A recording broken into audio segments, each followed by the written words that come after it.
십자가의 보혈로 날 씻어주소서.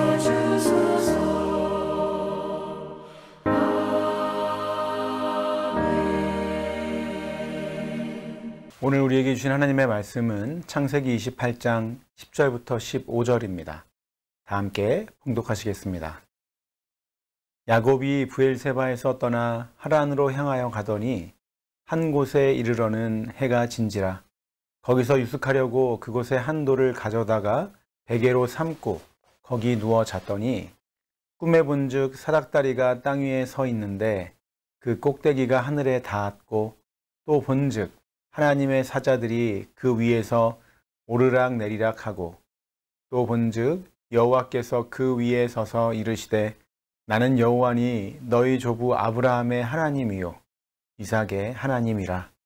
내가 누워있는 땅을 내가 너와 내 자손에게 주리니 내 자손이 땅의 티끌같이 되어 내가 서쪽과 동쪽과 북쪽과 남쪽으로 퍼져나갈지며 땅의 모든 족속이 너와 내 자손으로 말미암아 복을 받으리라.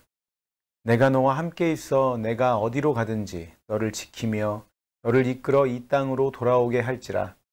내가 네게 허락한 것을 다 이루기까지 너를 떠나지 아니하리라 하신지라. 아멘.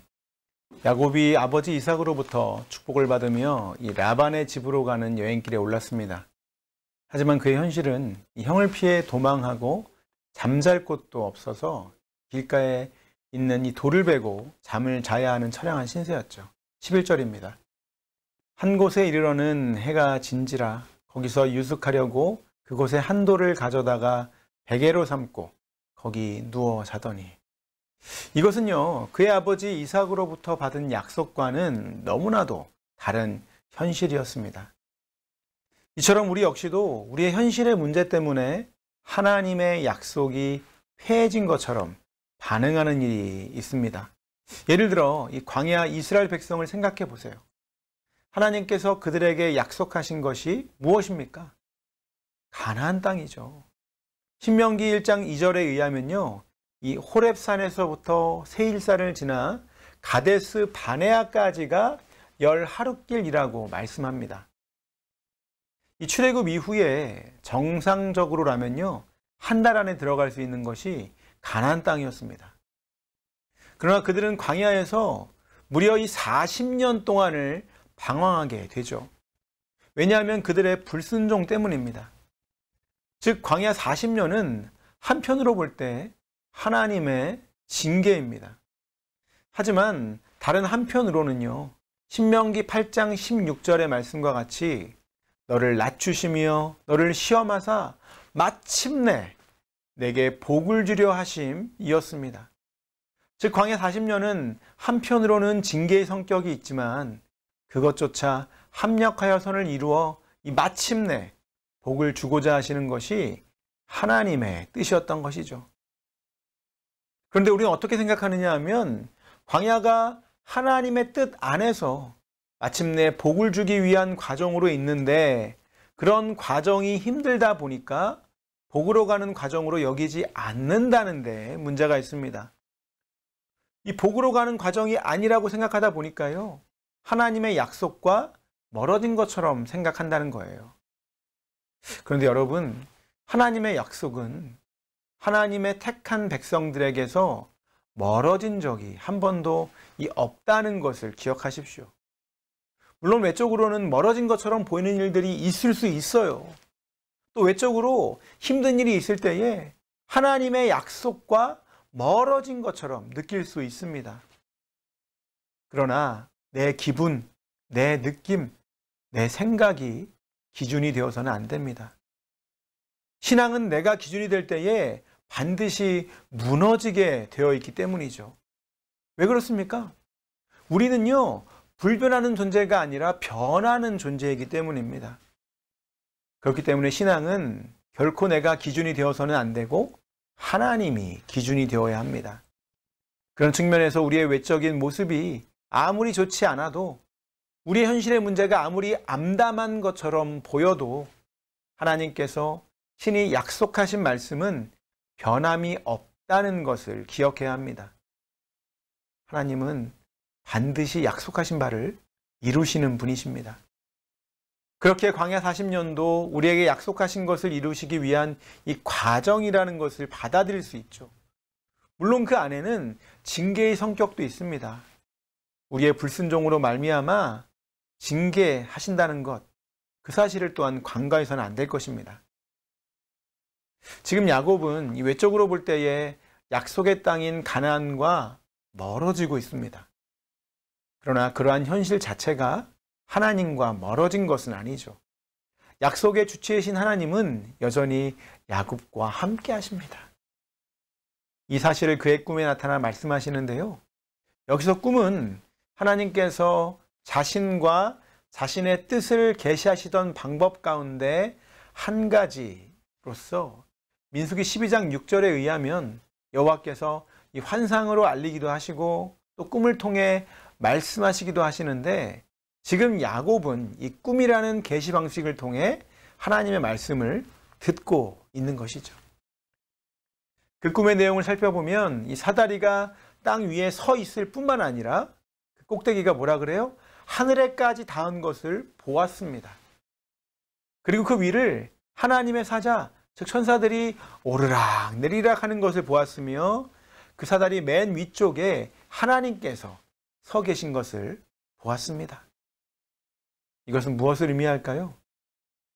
칼빈은요, 하늘과 땅을 연결하는 분은 그리스도뿐이라고 설명을 합니다. 왜냐하면 오직 예수 그리스도만이 하늘에서 땅까지 이르시는 유일한 중보자이시기 때문입니다. 그러므로 이 꿈을 통해 본 하늘과 땅에 연결된 사다리는 그리스도를 표상하는 것이라고 주석하고 있죠. 특히 이 하늘 위에 있는 충만한 축복이 그를 통해 우리에게 흘러내리고요, 우리는 그를 통해 하나님께로 올라간다라고 표현하기도 합니다. 그러면서 이 사다리 위에서 천사들이 오르락 내리락 하는 것은 그리스도께서 천사들을 통해 자기 백성에게 봉사하도록 하는 것이라고 말을 하죠. 이것이 요한복음 1장 51절에서는 이렇게 표현되는데요.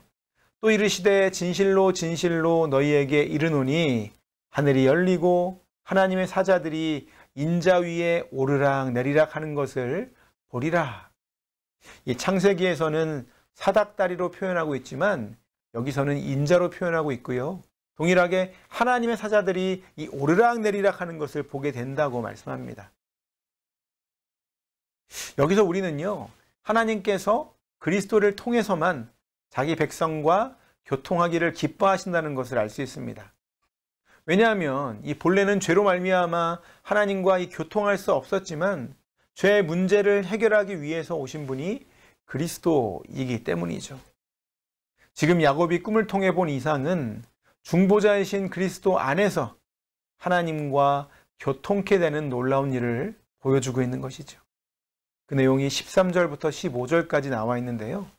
먼저 13절에서 하나님께서는 자신을 아브라함의 하나님, 이삭의 하나님으로 말씀하십니다. 이것은 아브라함과 이삭과 맺은 언약을 맺었던 그 하나님이 자신임을 말씀하고 있는 것으로서 바로 그 하나님께서 이제 야곱에게 동일한 약속을 주시는 것을 보여주고 있는 것이죠. 나는 여호와니 너희 조부 아브라함의 하나님이요 이삭의 하나님이라. 내가 누워있는 땅을 내가 너와 내 자손에게 주리니. 앞에서도 말했지만요, 이 아버지 이삭을 통해 들려주셨던 약속의 말씀이 자신의 현재 상태로 보자면 멀어지는 것처럼 보입니다. 왜냐하면 약속의 땅인 가나안으로부터 멀어지고 있기 때문이죠. 그러나 약속의 땅과는 멀어질지라도 하나님은 야곱과 함께 하십니다. 즉 약속하신 바를 성취하실 수 있는 하나님이 야곱으로부터 멀어지는 것은 아니란 것이죠. 오히려 그와 함께 하심을 친히 나타내 보이심으로 분명한 확신을 가지시게 만듭니다. 계속해서 14절에서는요. 내 자손이 땅의 티끌같이 되어 동서남북 온 땅으로 퍼져나가게 될 것이며 땅의 모든 족속이 너와 내 자손으로 말미암아 복을 받게 될 것이라고 말씀하시는데요. 이것은 맨 처음 이 아브라함을 부르시면서 말씀하셨던 내용인데 창세기 22장에서는요. 내 씨가 크게 번성하여 하늘의 별과 같고 땅의 모래 같게 할 것이라는 표현으로도 말씀하셨습니다. 그러니까 이 가나안 땅에서부터 시작된 하나님의 백성들이 어떻게 해요? 온 나라와 온 민족으로 확대된다는 것입니다. 그런데요, 이 땅의 모든 족속이 너로 인하여 복을 받는다고 할 때 이 영적인 복이요, 모든 사람, 소위 만인구원설이나 보편구원설을 주장하는 사람들처럼 한 사람도 빠짐이 없다는 그런 의미는 아닙니다. 왜냐하면 그리스도를 부인하는 자들이 있기 때문이죠. 그래서 이때 모두는요, 차별이 없다는 의미입니다. 즉 하나님은 이스라엘 백성들만의 하나님이 아니라 이방인의 하나님도 되신다는 것입니다. 이스라엘의 하나님이시지만 이스라엘 모든 사람의 하나님이 아니고요. 이방인의 하나님이시지만 이방인 모두의 하나님도 아니고 모든 민족 가운데 있는 영적인 이스라엘, 바로 그들의 하나님이 되시겠다는 것이죠. 더불어 15절에서는 내가 너와 함께 있어 내가 어디로 가든지 너를 지키며 이끌어서 이 땅으로 돌아오게 할 것이라고 말씀하시는데, 지금은 형을 피해 도망하는 자로 있지만 가나안 땅으로 돌아올 때까지 내가 너와 함께 있어서 너를 지키고 보호하겠다라고 하는 것입니다. 그런데요, 이런 약속의 말씀 때문에 야곱은 아무런 해를 당하지 않습니까? 아닙니다. 그렇지 않아요.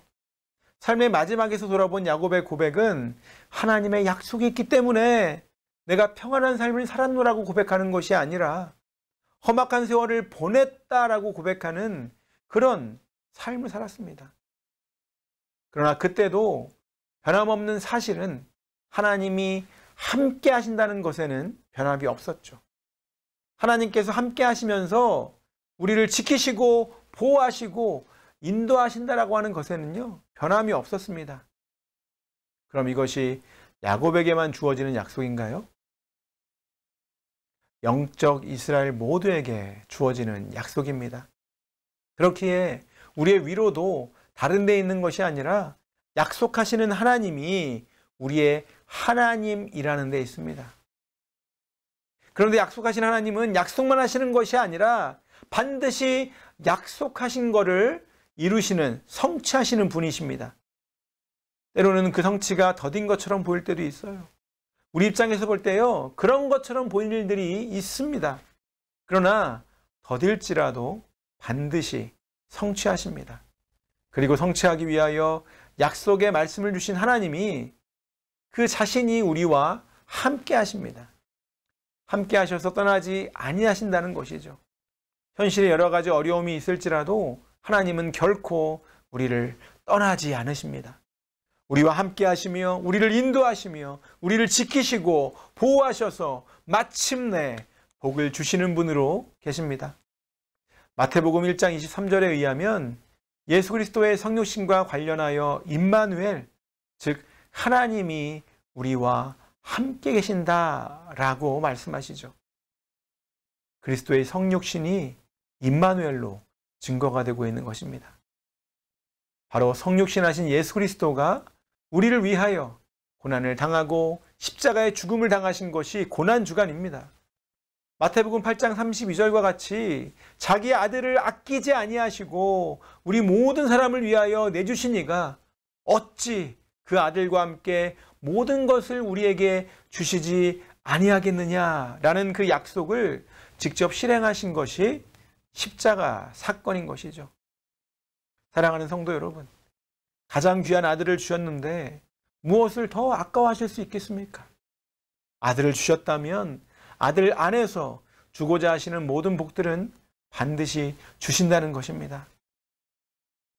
아무리 형을 피해 도망한다 할지라도, 외삼촌 집에 가서 수없이 수고하는 일이 있을지라도 그 모든 것이 하나님이 우리에게 주고자 하는 영원한 복락을 빼앗아갈 수 없다는 것이죠. 우리의 위로가 바로 여기에 있습니다. 위로뿐 아니라 우리가 소망해야 할 것도 바로 여기에 있습니다. 현실은 어려움일 수 있고요. 또한 험난한 세월일 수 있지만 하나님께서 그리스도를 우리에게 주시고 그리스도 안에서 하늘에 속한 신령한 복까지 주신다고 하셨다면 그것 외에 우리의 참된 위로와 소망은 없다는 것입니다. 특별히 고난주간을 지내면서 우리의 참된 위로와 소망으로 오신 예수 그리스도, 그분의 희생과 사랑을 묵상하며 우리 앞에 있는 현실이 약속과는 너무 다른 삶이라 할지라도 반드시 그리고 마침내 약속을 이루시는 하나님의 신실하심을 바라보며 오늘도 은혜 안에 거하는 삶을 살아가시길 주님의 이름으로 축원합니다. 기도하시겠습니다. 하나님 감사합니다. 오늘도 믿음 없는 저희 가운데에 야곱의 이야기를 통하여 하나님이 우리와 함께하고 계시며 약속하신 것을 마침내 이루시는 하나님임을 보게 하심에 참으로 감사를 드립니다. 하나님, 우리 안에 주를 향한 그 믿음을 허락하여 주시옵소서. 야곱에게 약속하신 그 약속이 오늘을 살아가고 있는 우리들에게 주시는 약속으로 믿으며 시험과 어려움과 환난과 고난이 있을지라도 그 약속을 붙잡고 승리하는 우리가 될 수 있도록 우리의 삶 가운데 임마누엘로 함께하여 주시옵소서. 특별히 고난주간을 지나면서 예수 그리스도의 우리를 향한 그 사랑을 바라보기 원합니다. 나 같은 죄인이 위하여 십자가에 달리신 그 예수 그리스도의 크신 은혜, 하나님 아버지의 사랑이 오늘 우리에게 큰 힘이 되게 하여 주시고 주님 안에서 풍성한 은혜와 기쁨과 감사를 드리며 살아갈 수 있도록 하나님 함께하여 주시옵소서. 감사드리며 우리 구주 예수 그리스도 이름으로 기도드렸습니다. 아멘. 이 시간 기도 제목을 함께 기도하겠습니다. 먼저는 오늘 말씀을 통해 깨달은 믿음의 여정을 걷게 하시고 그 삶을 통해 하나님을 더 깊이 경험하는 하루가 되게 하소서. 두 번째로 한국 TMPC에서 사역하고 계시는 이준직 이영희 파송 선교사님을 위하여 기도하겠습니다. 현재 이 자연농법으로 키우고 있는 이 달걀수를 늘릴 계획인데 이에 맞는 비닐하우스를 만들 수 있는 재정을 허락하시고 신실하게 돕는 자를 보내주소서. 또 세 번째로 큰빛교회 허락하신 믿음의 다음 세대들이 예수님의 십자가 은혜를 깊이 깨닫고 자신의 삶을 예수님께 온전히 내어드리는 세대가 되게 하소서 기도하고요. 또한 계속 진행되어지고 있는 고난주간 특별 저녁 기도회 가운데에 풍성하신 은혜를 허락하여 주시옵소서. 함께 기도하신 후에 개인 기도하는 시간 갖도록 하겠습니다. 다 함께 기도하시겠습니다.